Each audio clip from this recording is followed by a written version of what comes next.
Это программа «Актуальное интервью», в студии Иван Лазаренко. Здравствуйте. В эпоху цифровой экономики особенно остро встает вопрос получения новых знаний. Одна из новых возможностей, которая появилась у россиян благодаря нацпроекту «Цифровая экономика», это повышение компетенций в IT-сфере с помощью цифровых образовательных сертификатов. Тестирование цифровых сертификатов начнется в 5 российских регионах, в том числе и у нас в Якутии. Сегодня в Якутии уже идет выдача сертификатов. Как выглядит этот процесс, кто принимает участие, об этом нам расскажет заместитель министра образования и науки республики Ниргуна Соколова. Ниргуна Афанасьевна, здравствуйте. Здравствуйте. Ну и, наверное, в начале беседы давайте уточним, что такое цифровой сертификат и какие задачи преследуются при выдаче цифровых сертификатов в контексте заявленного правительством курса на построение в России цифровой экономики. Как был задан вопрос, что такое цифровой сертификат? Цифровой сертификат – это электронный документ, который придет на электронную почту гражданина, который дает гарантию получения бесплатного образования по цифровым компетенциям. Так, этот проект у нас реализуется в рамках апробации по программе «Кадры для цифровой экономики». Этим летом 31 регион принимал участие в конкурсном отборе, и конкурсной комиссии во главе с заместителем министра экономического развития было принято решение об утверждении 5 регионов, которые стали победителями этого конкурсного отбора. Это наша республика, это Республика Татарстан, Башкортостан, это Тульская и Ростовская области. И как раз-таки с лета сейчас организационно-технические мероприятия подходят к концу, и в декабре месяце мы уже работаем по привлечению населения для получения этих цифровых сертификатов. Этот цифровой сертификат, он дает возможность с января по июнь следующего года пройти обучение. Абсолютно бесплатно. Абсолютно бесплатно за счет федерального бюджета. Но в этом случае кто может воспользоваться этой возможностью получить цифровой сертификат, и что нужно сделать? Вообще, какие шаги предпринять, если появился у человека желание такое? Да, так как регионы-участники уже определены, то, естественно, это в первую очередь граждане Российской Федерации, проживающие в этих регионах, да, прописанные. Это лица, имеющие уже образование среднее профессиональное, либо высшее образование, то есть диплом на руках, да, от 18 лет до наступления пенсионного возраста. Диплом не важно какого образования? Не важно какого образования, главное наличие. Это уровень дополнительного профессионального образования, который одним из требований основных выставляет наличие уже профессиональной подготовки. Да? При этом образовательные программы можно реализовывать и онлайн, и офлайн, да, очно. Так, в этих же самых 5 регионах. То есть человек, который проживает здесь в республике, может, в принципе, заявиться на образовательную программу той же Тульской области, допустим, да, если для него эта программа интересна, и получить, в том числе дистанционно, либо очно поехать на обучение. Такая возможность есть, но в первую очередь сейчас, 5 декабря стартовала кампания по приему заявлений, заявок от населения, да, и на сайте цифровой сертификат.рф любой гражданин может подавать свою заявку. Конечно, эта процедура трудоемкая. Да, нужно будет зарегистрироваться. При этом, если у вас уже есть цифровой свой профиль в лидерах ID, то эта процедура займет меньше времени. Если нет, то нужно будет изначально с нуля зарегистрироваться. Конечно, заполнить анкету, да, загрузить свои паспортные данные, а также 4 обязательных документа. Это копия паспорта, копия диплома, при этом без приложений, да, ИНН и СНИЛС. Для чего это нужно? Во-первых, это требования по реализации программ дополнительного профессионального образования. Да? Во-вторых, это отслеживание уже персональных профилей, его карьерной траектории в дальнейшем, да, где эти цифровые компетенции ему пригодились и какой вклад мы сделали для этого гражданина. Так? Далее наступает период, когда нужно будет заполнить всю анкету, где работает, кем работает, где учился и так далее. Ну, после этого, значит, переходим к тестовой части. Во-первых, нужно знать базовые компетенции гражданина, потому что программы, которые заявляются, имеют либо начальный базовый уровень, да, старта, либо уже для Какой-то продвинутый, да? Да, которые уже имеют в своем портфолио уже какое-то образование, опыт работы и так далее. Да? Поэтому эту часть тоже нужно будет пройти. А далее наступает период уже тестирования психологических, поведенческих, да, ну и, значит, возможных каких-то траекторий развития.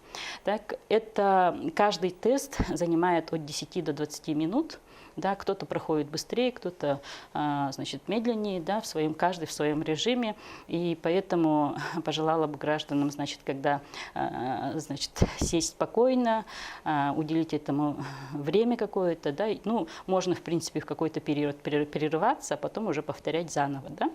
Ну и после того, как вы завершите все процедуры тестирования, пройдете, уже появится возможность выбора образовательных программ.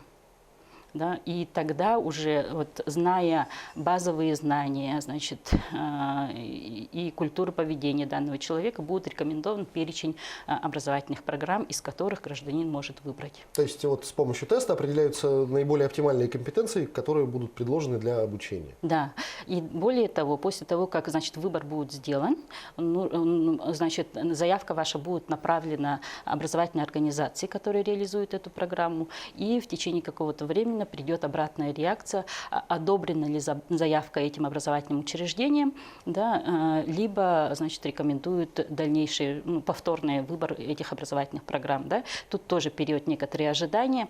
Вся процедура, ну, по статистическим данным, у нас занимает максимум так неделю. У кого-то 3 дня, у кого-то 2 дня, да, у кого-то неделю это. Так, и после этого периода ожидания к вам, значит, на электронную почту придет уже приглашение, подтверждение, что вы приняты на этот курс.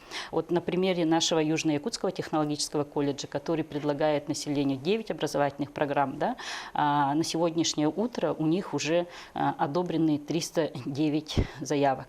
Причем не только от граждан, проживающих здесь у нас в республике, но и от из других регионов да, тоже изъявили желание приехать. Да. Ну вот вы говорите 309 одобренных заявок, а сколько уже сертификатов выдано и сколько вообще запланировано к выдаче в рамках этой программы? Ну, среди нас 5 регионов тоже идет как бы такой соревновательный процесс. Да? Да, лидером является Республика Башкортостан, где всего заявлено было на вчерашнюю дату 1300 человек уже, да, 886 из них уже одобрены образовательными организациями. Да? То есть у них уже практически набор по цифровым сертификатам завершается. Так? У нас, значит, подано 518 заявок, так? Ну и подача там, подтверждение получили чуть более 300 человек. То есть возможности сейчас есть, мы призываем наше население активизироваться, да, и подать заявку на получение бесплатного обучения по цифровым сертификатам. Ну вот вы упомянули, что обучение может быть как дистанционным, так и очным, я так понимаю. Расскажите подробнее, как все-таки проходит процесс обучения и какие программы предусмотрены? Да, тут нужно начинать с того, что в октябре этого года были утверждены 22 направления, в которых признано наличие, значит, цифровых компетенций. Да? И эти 22 направления уже начинают внедряться в образовательный процесс и колледжей, и вузов. Да? Значит, и в заявочную кампанию в ноябре месяце, когда образовательные организации подавали свои заявки на признание их образовательных программ цифровыми, да, изначально было подано 418 заявок по всей Российской Федерации. Да. При этом на сегодняшний день порядка 70 из них уже утверждено. Да, тут тоже большая экспертная работа проходит, да, и каждый день вот этот перечень образовательных программ, он увеличивается. Так, значит, при этом, если мы говорим, какие это образовательные программы, то это, да, традиционные IT-направления, да, это и системные администраторы, и это разработка мобильных приложений, веб-дизайн, да, а также появились вот обработка больших данных, так, интернет вещей, да, новые направления. Также есть сквозные направления, которые необходимы экономике производства, да, наших предприятий. Это и энергетика, да, это какие-то технологические решения в промышленности, в производстве и так далее. Но вот чтобы такой массив, скажем так, знаний вложить людям, хватает кадров? преподавательских. Да.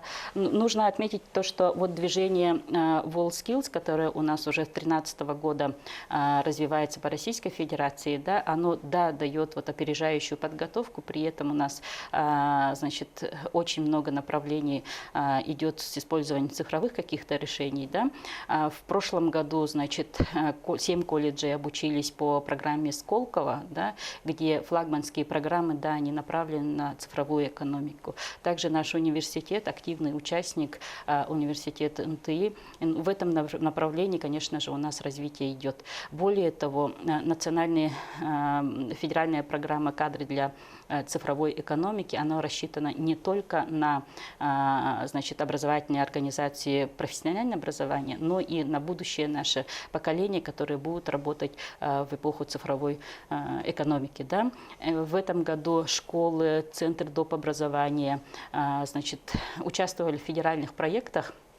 И 8 образовательных организаций признаны победителями, и они уже начинают, значит, углубленно изучать математику, информатику, трансформировать подходы к организации образовательного процесса по технологии. Да?